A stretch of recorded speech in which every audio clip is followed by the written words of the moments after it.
বেলকুচি উপজেলা বাংলাদেশ জামাত ইসলামীর উদ্যোগে আয়োজিত আজকের বিশাল নির্বাচনী জনসভায় সম্মানিত অতিথিবৃন্দ উপস্থিত, অত্র আসনের জামাত ইসলামী মনোনীত নমিনি অধ্যক্ষ আলী আলম সাহেব সহ অন্যান্য নেতৃবৃন্দ, উপস্থিত জাতির জাগ্রত বিবেক সাংবাদিক বন্ধুগণ, আইন শৃঙ্খলার দায়িত্বে নিয়োজিত বাহিনীর সদস্যবৃন্দ, প্রিয় বেলকুচিভাষী, আসসালামু আলাইকুম রহমতুল্লাহ।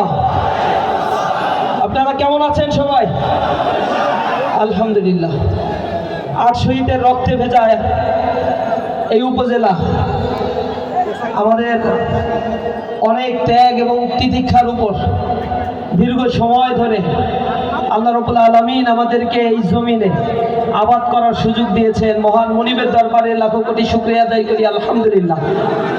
সকলে বলি রব্বানা লাকাল হামদ হামদান কাসীরান তাইয়িবান মুবারাকান ফি, ইয়া রাব্বি লাকাল হামদু কামা ইয়ানবাগি লিজালালি ওয়াজহিকা ওয়া আযীম সুলতানিক। আল্লাহর কাছে আমরা কৃতজ্ঞতা জ্ঞাপন করছি। আমি শুরুতেই স্মরণ করছি জুলাই বিপ্লবে যে বীর সেনানীরা বুকের তাজা রক্ত ঢেলে দিয়ে একটি ফ্যাসিবাদ মুক্ত বাংলাদেশ তৈরির জন্য তাদের জীবনের সর্বোচ্চ ত্যাগ তিতিক্ষা করেছেন।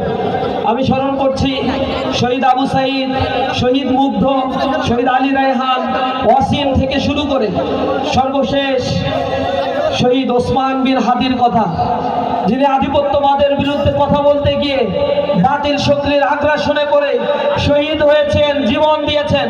আমরা তাদের কথা স্মরণ করি, আল্লাহর কাছে দোয়া করি মহান রব যেন তাদেরকে শাহাদাতের উচ্চ মাকাম দান করেন। শহীদের রক্ত কখনো বৃথা যায় না।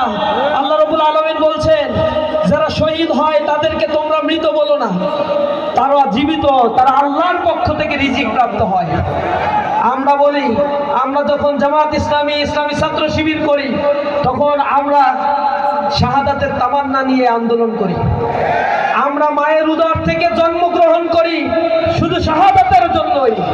সুতরাং উদয় অথবা অস্ত্রের কোনো ক্লান্তি আমাদেরকে দুর্বল করতে পারে না। যদি কেউ আমাদেরকে রক্তচক্ষু দেখিয়ে বলে তোমরা তোমাদের কাছ থেকে নিবৃত হও, আমরা তাদের বলি আমরা তিতুমিরের বংশধর, আমরা এই জমিন খরিদ করেছি আমাদের শহীদের রক্তের বিনিময়ে। আমরা লক্ষণ সেনের বংশধর নই, আমি গণেশের বংশধর নই। এই জমিন আমাদের রক্তে কেনা, এই জমিনে আমাদের রক্ত ঝরেছে। আমরা এদেশের সার্বভৌমত্ব, স্বাধীনতার সার্বভৌমত্বের অতন্ত্র প্রহরী হিসেবে এই জমিনে আমরা আবাদ করে যাচ্ছি। স্বাধীনতা উত্তর এই বাংলাদেশের 54 বছরের ইতিহাস সাক্ষী। বারবার এই দেশ যখন আক্রান্ত হয়েছে আমাদের জনগণ বুকের তাজা রক্ত ঢেলে দিয়ে সম্মুখে সারিতে ভূমিকা রেখেছে। তারা এই জনগণের সাথে বারবার প্রতারণা করা হয়েছে। 52 ভাষা আন্দোলন, তৎপরবর্তী 71-এর মুক্তিযুদ্ধ, এরপরে স্বৈরাচার বিরোধী আন্দোলন, প্রতিটি আন্দোলনের পরে রাজনৈতিক দেউলিয়াত্ম শক্তিগুলো জনগণের সাথে তারা বারবার প্রতারণা করেছে। এদেশের মুক্তিযুদ্ধের ডাক দেওয়া হয়েছিল এপ্রিলে 71-এ, তখন সাম্য, মানবিক মর্যাদা আর সামাজিক সুবিচারের ঘোষণা দেওয়া হয়েছে। সাম্য, মানবিক মর্যাদা, সামাজিক সুবিচার অর্জনের জন্য এদেশের জনগণ, খেটে খাওয়া মানুষ, কৃষক, শ্রমিক, দিনমজুর, ব্যবসায়ী যারা নির্যাতিত নিষ্পেষিত ছিল তারা তাদের অধিকার ফিরে পাওয়ার জন্য রাজপথে দাঁড়িয়ে মুক্তিযুদ্ধে অংশগ্রহণ করেছে। স্বাধীনতা যুদ্ধের পরে একটি দল এ দেশকে গণতন্ত্রে পরিণত করে বাকশাল কায়েম করেছিল। দুর্ভিক্ষ, লুটপাট, অন্যায়, অবিচার তৈরি করে তারা এদেশে এক অনিবার্য দুর্ভিক্ষের দিকে তারা পতিত করেছিল। এরপরে বাংলাদেশের মানুষ যখন জেগে উঠেছিল, স্বৈরাচার তাদের ঘাড়ে চেপে বসেছে। স্বৈরাচারের বিরুদ্ধে দাঁড়িয়ে মানুষ যখন জীবন দিয়ে স্বৈরাচার মুক্ত করেছে, রাজনৈতিক বন্দোবস্তের নামে পুরাতন বস্তু বাঁচা সেই বন্দোবস্ত আমাদের জাতির ঘাড়ে আবার চাপিয়ে দেওয়া হয়েছে। জনগণ জুলাইয়ের বিপ্লবে রাস্তায় দাঁড়িয়ে গিয়েছে। এই বিপ্লব যারা সংগঠিত করেছিল ছাত্র নেতৃবৃন্দ নেতৃবৃন্দ তারা বলেছিল আমাদের অধিকার আমরা চাই, চাকরির ক্ষেত্রে বৈষম্য দূর করতে হবে।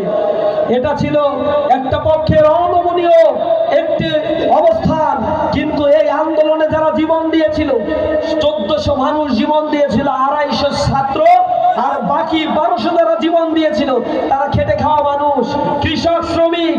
আমার সেই ব্যবসায়ী বন্ধু যিনি তার ব্যবসায়িক অধিকার চাইতে গেলে চাঁদাবাজির শিকার হতে হয়েছে, আমার সেই কৃষক শ্রমিক মজুর যে তার শ্রমের মর্যাদা চাইতে গেলে তাকে লাঞ্ছিত করা হয়েছে, আমার সেই মানুষটি যে কৃষক তার উৎপাদিত ফসলের দাম পায় না, সে তার ন্যায্য অধিকার পাইতে গেলে তাকে সিন্ডিকেট করে জিম্মি করে রাখা হয়েছিল, তার ঘের বাড়ি দখল করা হয়েছে, পুকুর দখল করা হয়েছে, তার যখন নদী ভাঙনের কারণে তার উদ্বাস্তু হয়ে গিয়েছে, ঘর বাড়ি সব ভেঙে গিয়েছে, রাজনৈতিক নেতাদের কাছে গিয়ে বলেছে রাষ্ট্র আমার জন্য কিছু করো।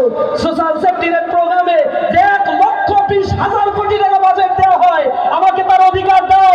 তখন সেই জনগণকে বলেছে তুমি দেউলিয়া, তুমি এই বেলকুচি ছাড়ো, গিয়ে ঢাকায় রিক্সা চালাও। আমার অধিকার দেওয়া হয় নাই। জনগণের জন্য যে টাকা উপর থেকে বরাদ্দ হয় সেই টাকা নিজ পর্যন্ত আসতে গিয়ে রাজনৈতিক দুর্নীতি পরায়ণ এই নেতারা এই টাকাগুলো তারা লুটপাট করে খেয়েছে। টিসিবির নামে 1 কোটি কার্ড ছাড়া হয়েছিল 2022 সালে, মনে আছে আপনাদের? তার মধ্যে 32 লক্ষ কার্ড ছাড়ার আগেই বাজেয়াপ্ত ঘোষণা করা হয়েছে।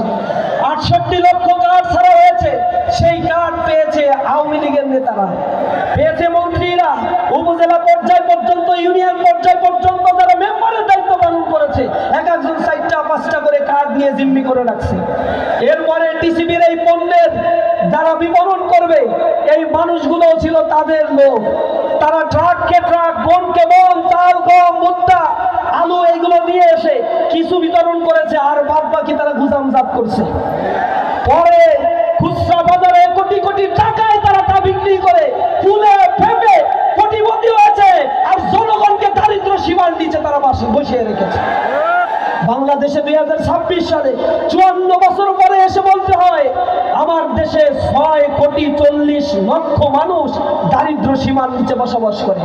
এটা একটা লজ্জাজনক বিষয়, অথচ আমাদেরকে শেখানো হচ্ছে তোমাদের মাথা পিছু আয় $2,800 মার্কিন। একটা শুভঙ্করের ফাঁকি আমাদেরকে দেওয়া হয়, ইনকাম ডিসপারশন এত বেশি, তেলো মাথায় তেল দেওয়া হচ্ছে, ব্যাংকগুলো লুটপাট করে কোটি কোটি টাকার মালিক হয়ে যাচ্ছে। 6 লক্ষ কোটি টাকা আমাদের দেশে ঋণ খেলাপি রয়েছে, যাদের টাকা আসার কোনো সম্ভাবনা নাই। ব্যাংক থেকে এই টাকাগুলো তারা নিয়ে তার নানা, তালতো ভাই, চাচতো ভাই, মামতো ভাই, খালতো ভাই, ফুফতো ভাই সবার নামে এক একটা ইন্ডাস্ট্রি, গুইফুর ইন্ডাস্ট্রি খুলে কোটি কোটি টাকা ব্যাংক থেকে লুটপাট করে বিদেশে হুন্ডি বাট্টার মাধ্যমে পাচার করেছে। টাকা নাই দেশে, বড় ক্রাইসিস। কেন ক্রাইসিস? কারা তৈরি করলো? এই ডাকাতরা, ব্যাংক লুটেরাজরা আমার বাংলাদেশকে ফকির বানানোর ষড়যন্ত্রে লিপ্ত হয়েছে। আবার একটি রাজনৈতিক দল যারা নতুন বন্দোবস্তের মিথ্যা আশ্বাস দিচ্ছে, তারা 43 জনকে মনোনয়ন দিয়েছে, তারা ঋণ খেলাপি।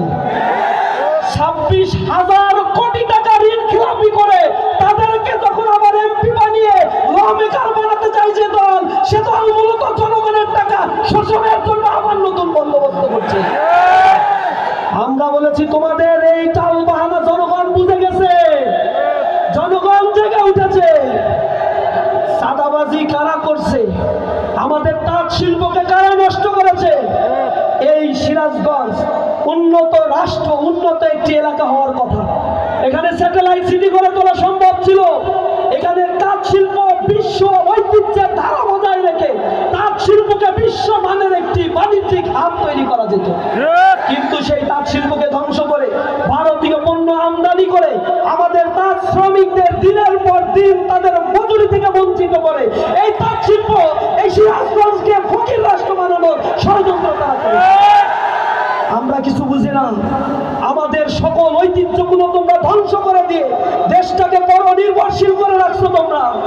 এ কথা যখন ইসলামী ছাত্র শিবির বলে, জামাত ইসলামী বলে, তাদেরকে নিষিদ্ধ করছে, তাদের নেতাদেরকে ফাঁসি দিছে, ছাত্র শিবিরের ভাইদের গুম করছে, বেলকুচিতে আমার ভাইকে শহীদ করা হয়েছে, এভাবে করে আমাদেরকে মুখকে দমিত করে রাখতে চেয়েছে তারা।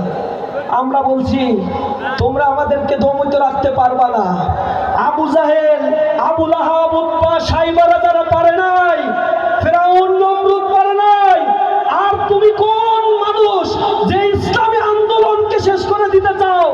আল্লাহ ঘোষণা দিয়েছে, ইউরিদুনা লিউতফিউ নূরাল্লাহি বিআফওয়াহিহিম ওয়াল্লাহু মুতিম্মু নূরিহি ওয়ালাউ কারিহাল মুশরিকুন। তারা মুখের ফুৎকার দিয়ে ইসলামের আলোকে নিভিয়ে দিতে চায়, কিন্তু আল্লাহ রাব্বুল আলামিন তার নূরকে প্রজ্বলিত করবেনই। আজকে টেকনাফ থেকে তেতুলিয়া, রূপসা থেকে পাতুরিয়া, তলবিল থেকে বাংলা ভারত পর্যন্ত দাঁড়িপাল্লা আর ইনসাফের পক্ষে যে গণজোয়ার সৃষ্টি হয়েছে, তাদের মাথা নষ্ট হয়ে গেছে। মাথা নষ্ট হয়ে গিয়ে আমাদের বোনেদের গায়ে হাত দিছে। আজকে পাবনায় আমাদের বোনেদেরকে তারা অপমানিত করেছে। আমাদের মা বোনেদের কাপড় খুলতে চায় তারা, আমাদের মা বোনেদের গায়ে তারা লাথি মারে। কতটা কাপুরুষ হয়ে গেছে।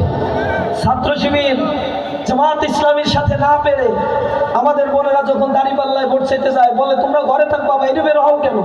আমার তার নেতারা বলে জামাত তো কোনো নারীদের অগ্রাধিকার দেয় না, নারী কই তাদের? যখন দেখছে বোনেরা যখন রাস্তায় নামে তাদের অস্তিত্ব খুঁজে পাওয়া যায় না, তারা নারী অধিকারের কথা বলে, দেখবেন লাইনের সামনে 10-12 জন, পেছনে একটাও নারী নাই, তারা বড় নারীবাদী হয়ে গেছে। জামাত ইসলামী এমন সংগঠন যার অর্ধেক রোকনই হচ্ছে নারী সদস্য। এই বাংলাদেশকে নিরাপদ একটি বাংলাদেশ গড়ার জন্য ইসলামী ছাত্র শিবির জামাত ইসলামী এদেশের সবচেয়ে নিরাপদ আশ্রয়স্থল। আমরা বলেছিলাম যখন ছাত্র সংসদ নির্বাচন হয়, আমাদের বলছিল ছাত্র শিবির আসলে সবাইকে বোরকা পরায় রাখবে, ঘরের বাইরে বের হইতে দিবে না, নাকি ক্যাম্পাসের নারীদেরকে চলতে দিবে না। আমরা বলছি এগুলো আমাদের নামে প্রোপাগান্ডা। বোনেরা আমাদের উপর আস্থা রেখে এরপরে আমাদের ভোট দিয়েছে। 5 মাস পেরিয়ে গিয়েছে, ঢাকা বিশ্ববিদ্যালয়ে একটি বোনও বলতে পারবে না ইসলামী ছাত্র শিবির তাদের চলাফেরার গতিতে একটা ফুলের টোকা পর্যন্ত দিয়েছে। বরং আমরা বলেছি আমাদের ক্যাম্পাসে আমাদের বোনেরা, আমার বোন, আমার মা, আমার বোন আর আমার মায়ের দিকে কেউ তাকালে ইসলামী ছাত্র শিবির প্রতিরোধ করবে। নিরাপত্তার সাথে আমাদের বোনেরা ক্যাম্পাসে চলাফেরা করছে। এটা একটা শুধুমাত্র চিত্র। আমরা প্রশাসনকে বলেছি আমাদের টাকা দাও, ক্যাম্পাসের উন্নয়নের কাজ করতে হবে, আমাদের সহযোগিতা করছে না। আমরা আমাদের এলামনাইদের কাছে গিয়েছি, সরকারের কাছে গিয়েছি, টাকা নিয়ে এসে উন্নয়নের কাজ করেছি। এরপরে আমরা প্রতি মাসে কত টাকা কোথা থেকে আয় হয়েছে, কত টাকা ব্যয় হয়েছে, তা আমরা মধুর ক্যান্টিনে, বিশ্ববিদ্যালয়ের ক্যাফেটেরিয়াগুলোতে একেবারে প্রজেক্টর টাঙিয়ে সাংবাদিক নিয়ে এসে বলেছি এই হচ্ছে আমাদের আয়, এই হচ্ছে আমাদের ব্যয়। কোন মায়ের সন্তানের যদি স্বার্থ থাকে, ইসলামী ছাত্র শিবির এইখান থেকে 1 পয়সা দুর্নীতি করছে, পারলে প্রমাণ এনে হাজির করুন। জামাত ইসলামী বলছে তারা নির্বাচিত হওয়ার পরে জনগণের কাছে তাদের অধিকার ফিরিয়ে দেবে। জামাত অ্যাপ চালু করেছে, বলছে আমার আয় আমার হিসেব, বলছে আমরা সরকার কোথা থেকে আয় করে আর কোন ইউনিয়নে কয় টাকা কত ব্যয় হচ্ছে, কত টাকা বাজেট হয়েছে, প্রত্যেকটা জনগণ মোবাইল অ্যাপসের মাধ্যমে তার হিসাব জানতে পারবে। জামাত ইসলাম বলছে নিজেরা দুর্নীতি করবে না, 4 পয়সার দুর্নীতি কাউকে করতেও দেবে না। জামাত ইসলাম বলেছে জনগণের মৌলিক অধিকার নিশ্চয়তা দেওয়া হবে। প্রতিটি উপজেলা পর্যায় পর্যন্ত স্বাস্থ্য কমপ্লেক্সকে আধুনিক করে গড়ে তোলা হবে। জেলা পর্যায় পর্যন্ত ধারাবাহিকভাবে হাসপাতাল নির্মাণ করা হবে। আধুনিক হাসপাতাল এবং আধুনিক বড় বড় কেন্দ্রগুলো গড়ে তোলা হবে, যে কেন্দ্রের মধ্য দিয়ে জনগণ প্রতিটি এলাকাগুলোতে সুচিকিৎসা যাতে পায়, ঢাকায় যেন তাদের যেতে না হয়। 5 বছরের নিচে যারা রয়েছে তাদের এবং 7 বছরের ঊর্ধ্বে যারা রয়েছে তারা দেশের জন্য একটা সম্পদ, এদেরকে বিনা টাকায় চিকিৎসার ব্যবস্থা সরকারিভাবে করা হবে। এর মাঝখানে যারা থাকবে এই বয়সের মানুষদেরকে 50-50 শেয়ারের মধ্য দিয়ে তাদের চিকিৎসা সেবা নিশ্চয়তা দেওয়া হবে। এই বেলকুচি লেখাপড়া শেষ করে দারিদ্র সীমার নিচে মানুষ বসবাস করছে, চাকরি পাচ্ছে না, এখানে ইন্ডাস্ট্রি গড়ে তোলা হয় নাই, যাতায়াত ব্যবস্থার দুরবস্থা। এই উত্তরবঙ্গ থেকে উন্নয়নের যাত্রা শুরু করা হবে, যেহেতু উত্তরবঙ্গ থেকে দীর্ঘ সময় ধরে উন্নয়ন থেকে তাদেরকে বঞ্চিত রাখা হয়েছিল।